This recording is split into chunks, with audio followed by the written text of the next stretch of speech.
পবিত্র রমজান মাসে ঈশ্বরের নামে, আল্লাহর নামে ইসলাম ধর্মীয়রা সারাদিন ফাস্ট রাখেন। এই পুরো মাসটা তারা ফাস্ট রাখবেন। আর ঈদ উল ফিতরে তাদের এই ফাস্টটা কমপ্লিট হবে।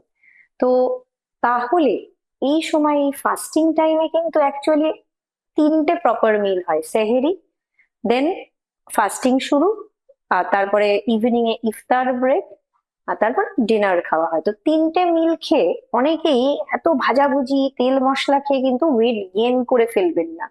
এই সময় আপনারা ওয়েট লস বা ওয়েটটা মেনটেন করে রাখুন। তাহলে জল ভালো করে খাবেন যতটুকু সময় পাওয়া যাচ্ছে, ফাইবার কন্টেন্টটা ভালো রাখবেন, শাকসবজি, ফল, আর অবশ্যই ছোলা, মটর এগুলো খান। চিকেন, ফিশ অবশ্যই রাখবেন, ডিম রাখবেন, তবে বেশি ভাজাভুজি তেল মশলা খেয়ে ওয়েট গেইন করে ফেলবেন না। নমস্কার।